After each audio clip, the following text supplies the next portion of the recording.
ओम नमः शिवाय। हर हर महादेव। वास्तु ज्ञान गंगा चैनल पर आप सभी का स्वागत है। शुक्र प्रदोष व्रत की कथा। जो प्रदोष व्रत शुक्रवार के दिन पड़ता है वह शुक्र प्रदोष व्रत या भृगुवारा प्रदोष व्रत कहलाता है। इस व्रत को करने से जीवन से नकारात्मकता समाप्त होती है और सफलता मिलती है। प्रदोष व्रत वाले दिन सबसे पहले भगवान शिव का अभिषेक प्रदोष काल में करें। भगवान शिव का अभिषेक करें पंचामृत से, दूध, दही, शहद, घी, शक्कर से। उसके बाद में गंगा जल समर्पित करें, फिर शुद्ध जल चढ़ाएं। भगवान को भस्मी समर्पित करें। भगवान को भस्मी समर्पित करें। भगवान के सामने दीपक जलाएं। भगवान को बेलपत्र, भांग, धतूरा और खीर का प्रसाद समर्पित करें। भगवान के सामने दीपक जला करके हाथ में पुष्प लेकर के इस कथा का श्रवण करें। प्राचीन काल की बात है, एक नगर में 3 मित्र रहा करते थे। एक राजकुमार, दूसरा ब्राह्मण कुमार और तीसरा धनिक पुत्र था। राजकुमार व ब्राह्मण कुमार का विवाह हो चुका था। धनिक पुत्र का भी विवाह हो गया था, किंतु गौना शेष था। एक दिन तीनों मित्र स्त्रियों की चर्चा कर रहे थे। ब्राह्मण कुमार ने स्त्रियों की प्रशंसा करते हुए कहा, नारीहीन घर भूतों का डेरा होता है। धनिक पुत्र ने यह सुना तो तुरंत ही अपनी पत्नी को लाने का निश्चय किया। तीनों मित्र बैठे हुए थे, स्त्रियों की चर्चा कर रहे थे। तभी वहां पर एक मित्र ने कहा कि मित्र, चाहे कुछ भी हो, जब तक घर में नारी ना हो घर की शोभा नहीं होती। घर की लक्ष्मी तो नारी को ही कहा गया है। जब तक घर में नारी ना हो घर सूना लगता है। यह सुनकर के धनिक पुत्र ने मन में विचार किया, मेरी शादी तो हो चुकी है लेकिन अभी गौना नहीं हुआ है, मुझे अपनी पत्नी को लाना चाहिए। माता पिता ने उसे समझाया कि अभी शुक्र देवता डूबे हुए हैं, ऐसे में बहू बेटियों को उनके घर से विदा करवा लाना शुभ नहीं होता, क्योंकि शुक्र डूबे हुए होते हैं तब तक शादी का कोई भी कार्य नहीं किया जाता, कोई शुभ कार्य नहीं किया जाता। माता पिता को विवश होकर अपनी कन्या का विदाई करनी पड़ी। यानी धनिक पुत्र को उसके माता पिता ने भी समझाया कि बेटा, शुक्र देवता डूबे हुए हैं, तुम्हें बहू को नहीं लाना चाहिए। धनिक पुत्र नहीं माना और वह अपनी ससुराल पहुंच गया। ससुराल में भी उसे रोकने की बहुत कोशिश की, मगर उसने किसी की नहीं मानी। माता पिता को विवश होकर अपनी कन्या को विदा करना पड़ा। ससुराल से विदा हो पति पत्नी नगर से बाहर निकले ही थे कि उनकी बैलगाड़ी का पहिया टूट गया और एक बैल की टांग टूट गई। दोनों को काफ़ी चोटें आईं, फिर भी वे आगे बढ़ते रहे।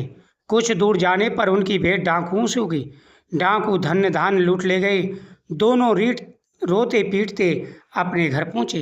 यानी पहले तो गांव से निकलते, ससुराल से निकलते ही बैल गाड़ी का पहिया टूट गया, बैल का पाँव टूट गया और फिर जंगल में डाकुओं ने उनको लूट लिया। इधर वह रोते पीटते अपने घर पहुंचे। वहां धनिक पुत्र को सांप ने डस लिया। उसके पिता ने वैद्य को बुलाया। वैद्य ने निरीक्षण के बाद घोषणा की कि धनिक पुत्र 3 दिन में मर जाएगा। इतनी बड़ी संकट और कष्ट आ गए।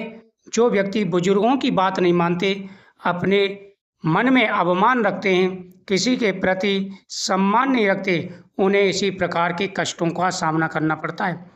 पहले बैलगाड़ी खराब हुई, दूसरा डाकुओं ने लूटा, तीसरा अब उनकी प्राणों पर आ गई, यानी सर्प ने उसे डस लिया। वहां धनिक पुत्र को सांप ने डस लिया। उसके पिता ने वैद्य को बुलाया। वैद्य ने 3 दिन के लिए कहा, 3 दिन में इसकी मृत्यु हो जाएगी। जब ब्राह्मण कुमार को यह समाचार मिला तो वह तुरंत आया। उसने माता पिता को शुक्र प्रदोष व्रत करने का परामर्श दिया। जब उसकी यह दशा हो गई तो उनके जो 2 मित्र और थे, उनमें से जो धनिक पुत्र का जो मित्र था, ब्राह्मण पुत्र, वह आया और बोला, देखो, आपके पुत्र ने शुक्र देवता का अपमान किया है। शुक्र देवता का अपमान करने के कारण ही यह दशा हुई है। आप भगवान शिव की पूजा करो और साथ ही साथ शुक्र देवता की पूजा करो और प्रदोष व्रत करो। शुक्र प्रदोष व्रत के करने से मनोकामना पूरी हो जाती है। उसने माता पिता को शुक्र प्रदोष व्रत करने का परामर्श दिया और कहा, इसे पत्नी सहित वापस ससुराल भेज दूं, और साथ ही ये भी कहा, पहले तो शुक्र प्रदोष व्रत करो और दूसरा इसे अपनी पत्नी के साथ वापस भेजो। वहाँ पर यह अपनी पत्नी को छोड़ कर के आएगा, शुक्र देवता से क्षमा याचना करेगा तो इसके स्वास्थ्य ठीक होगा। यह सारी बाधाएं इसलिए आई हैं क्योंकि उसका पुत्र शुक्रस्त में पत्नी को विदा करा लाया है। यदि यह वहाँ पहुँच जाएगा तो बच जाएगा। धनिक को ब्राह्मण कुमार की बात ठीक लगी, उसने वैसा ही किया। ससुराल पहुँचते ही धनिक कुमार की हालत ठीक हो गई। शुक्र प्रदोष के महत्व से सभी कष्ट दूर हो गए और साथ ही उसके प्राण भी बच गए। वहाँ पहुँच कर के जैसे उसके प्राण बचे, उसने संग ही संग भगवान शिव और माता पार्वती की पूजा की और साथ ही शुक्र देवता से क्षमा याचना की। शुक्र देवता की कृपा से उसके जीवन में फिर खुशियाँ आ गईं और साथ ही साथ भगवान शिव और माता पार्वती का आशीर्वाद भी प्राप्त हुआ। जो भी सच्चे मन से शुक्र प्रदोष व्रत को करते हैं उनकी मनोकामना पूरी हो जाती है। शुक्रवार के दिन जब आप पूजा कर रहे हो तो सामग्री नोट कर लीजिए। सबसे पहले ध्यान रखिए, प्रदोष काल में भगवान शिव का पूजन किया जाता है। प्रदोष काल में संध्या जब सूर्यास्त होने वाले होते हैं उस समय आपको एक थाल सजाना है जिसमें आपको भस्मी, चंदन, अक्षत, बेलपत्र, जनेऊ, पंचामृत और प्रसाद, फल, पुष्प, ये सारी सामग्री आपको तैयार करके रख लेनी है और फिर भगवान का पूजन करना है। तो सबसे पहले भगवान शिव का अभिषेक किया जाता है।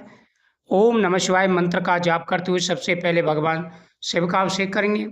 भगवान शिव का अभिषेक करने के बाद में फिर आपको माता पार्वती को श्रृंगार समर्पित करना है। भगवान शिव की पूजा कर लें।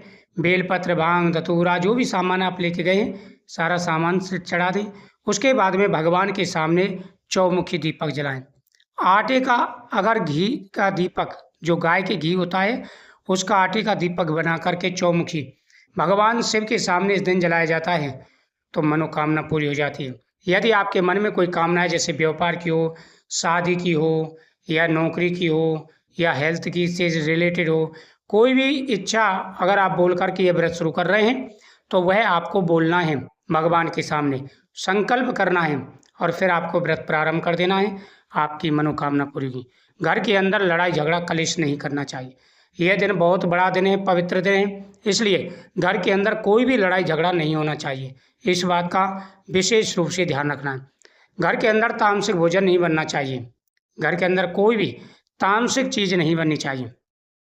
आपने व्रत रखा है और घर के अंदर अगर तामसिक कोई भी सामान सामग्री कोई व्यक्ति खाता है तो आपका भी व्रत पर प्रभाव पड़ेगा, आपका व्रत खंडित हो सकता है।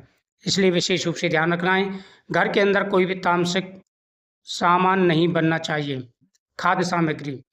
उसके अलावा इस दिन किसी का अपमान नहीं करना है। आपको ध्यान रखना है, किसी का भी अपमान आपको नहीं करना है। तो पूरे नियम के साथ में इस व्रत को करेंगे, आपको लाभ मिलेगा, जीवन में खुशियाँ और तरक्की आएगी।